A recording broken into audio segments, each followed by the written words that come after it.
Hi friends, இன்னைக்கு புளிக்காய்ச்சல் செய்ய போகிறோம். தேவையான பொருட்கள்: எண்ணெய், கடுகு, கடலைப்பருப்பு, வேர்க்கடலை.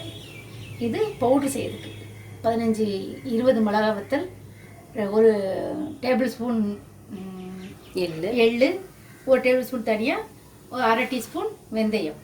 தாளிக்கிறதுக்கு காஞ்ச வத்தல் ஒரு 6, கருவேப்பிலை. காய்ச்சி செய்யறதுக்கு ஒரு கைப்பிடி புளி தண்ணியில் ஊற வைக்கணும். ஓகேவா? ஒரு உருண்டை புளி கரைச்சிருக்கோம். திக்கா ஒரு உருண்டை புளியை கரைச்சி முதல்ல வடிகட்டிருக்கேன். ரெண்டாவது நல்லா கரைச்சிட்டு அப்படியே கைட்டு வடிகட்டணும். ரெண்டாவது கொஞ்சம் தண்ணி ஊற்றி நல்லா அப்படி புளிஞ்சிட்டு வடிகட்டணும்.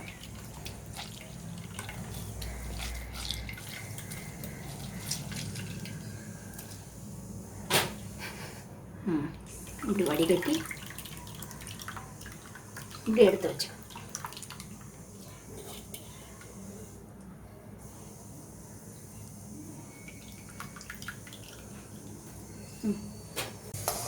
புளியோதரை பொடி செய்யுது. சட்டி அடுப்பு வச்சு அடுப்பு வச்சு வச்சாச்சு.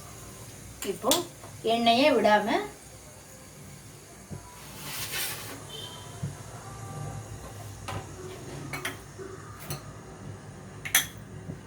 சட்டி காஞ்ச உடனே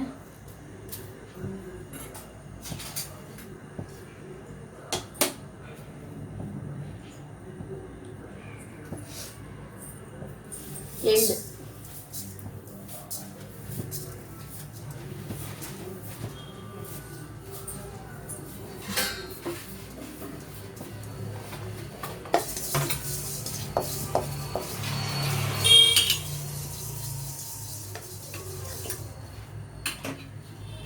லேசாக அப்படி வறுத்துக்கணும்.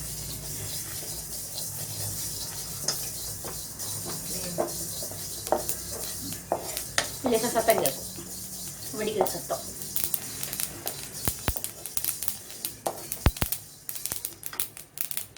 அப்புறம் எடுத்துடணும். ஒரு பாத்திரத்தில் போட்டு வச்சுக்கலாம்.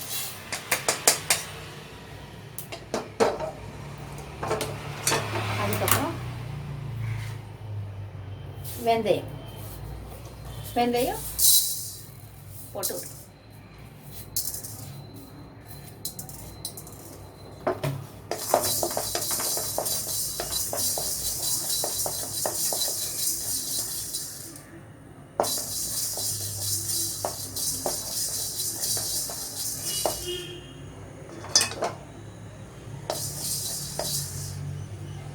வெந்தயம் வெடிக்கிற சத்தத்தில் எடுத்துடணும்.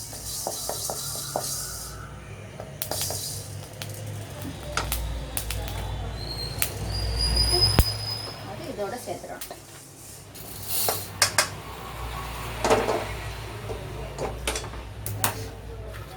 அப்புறம் தனியா,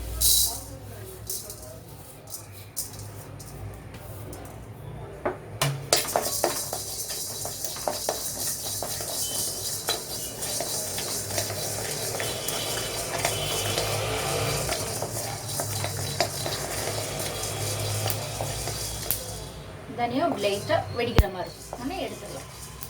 ரொம்ப வறுக்க வேண்டாம்.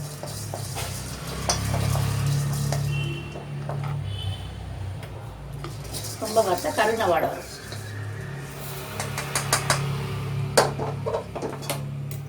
அப்புறம் காம்பு கிள்ளி வச்சிருக்க வத்தல், அதையும் லைட்டாக வரும்.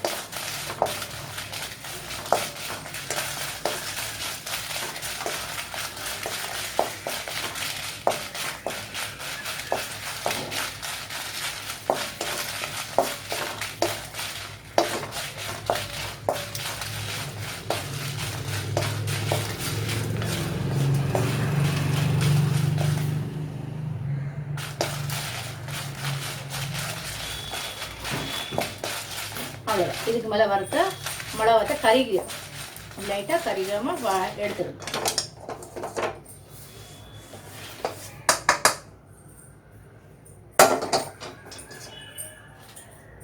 எடுத்துட்டு இப்படி ஒரு பிளேட்டில் எடுத்து ஆற வச்சிடணும்.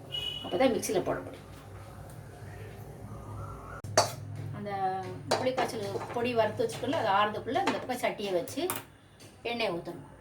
50 நல்லெண்ணெய். நல்லெண்ணெய் தான் விடணும். 50 நல்லெண்ணெய்.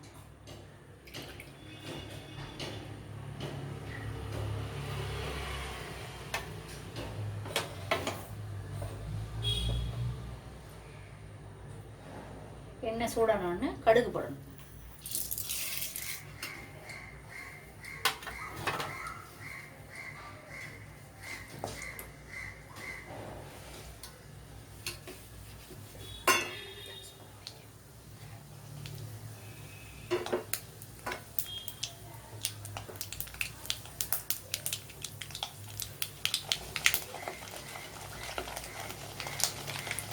நல்லா கலர்னா தான் கடுகு நல்லா எல்லா பக்கம் வெடிக்கும். கடுகு போடுவாங்க. காஞ்ச வத்தல் கட் பண்ணி வச்சுக்க காஞ்ச வத்தல். அப்புறம் கருவேப்பிலை போட்ட உடனே கொஞ்சமாக காயப்பொடி போட்டு நல்லா வதக்க உடனே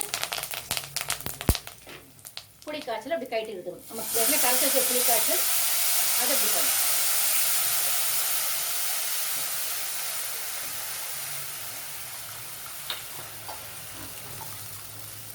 இப்படியே ஊற்றிட்டிங்கன்னா கையில் சக்கா வராது.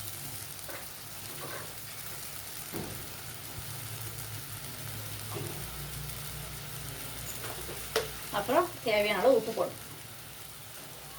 தேவையான அளவு உப்பு.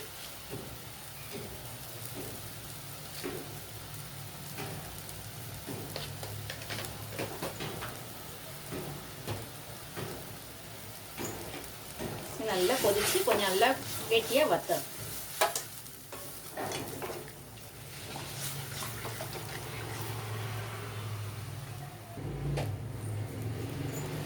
லைட்டாக ஒரு பிஞ்ச் இவ்வளோ 1/4 டீஸ்பூன் மஞ்சள் பொடி.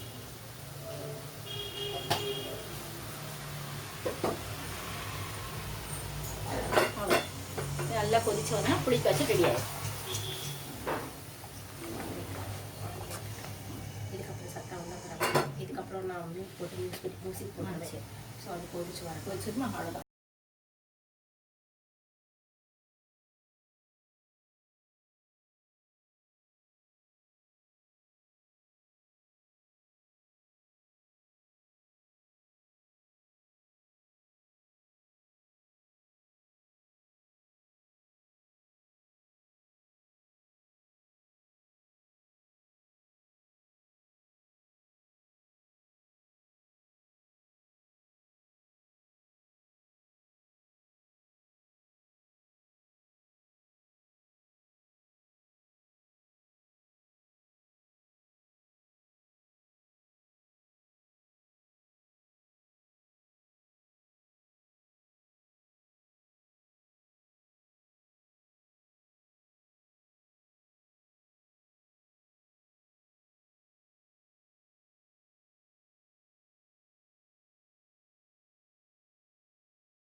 கெட்டியாக வந்துட்டு ஃபுல்லில் வச்சுருக்கணும்.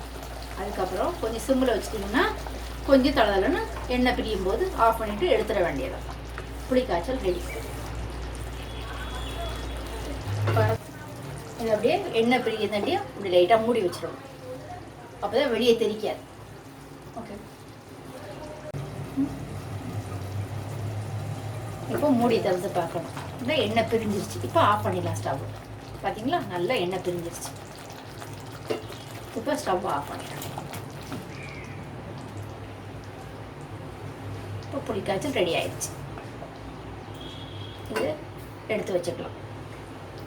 ஒரு தேவையானப்போ எடுத்து இந்த புளிக்காய்ச்சல் ரெடி பண்ணி வச்சுக்கணும். தேவையானப்போ சாதத்தை எடுத்து இதை போட்டு அவசரத்துக்கு பசங்க ஆஃபீஸ் போகிறதுக்கோ ஸ்கூலுக்கு போகிறதுக்கோ கிளறி நம்ம கொடுத்துடலாம். இப்போ வறுத்து வச்சு ஆற வச்ச பொருள்லாம் மிக்ஸி ஜாரில் போட்டுரும்.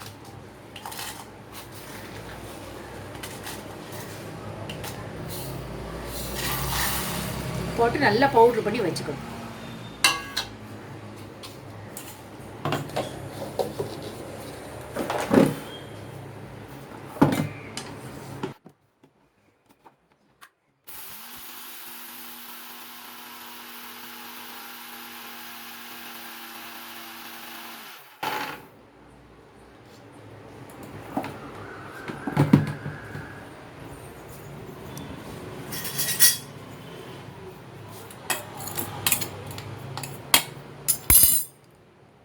இன்னும் கொஞ்சம் பவுடர் இருக்கும்.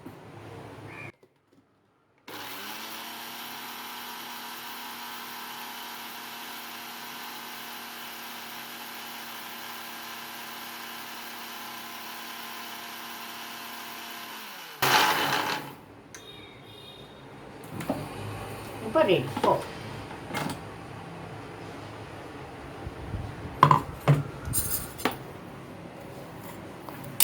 Powder ready.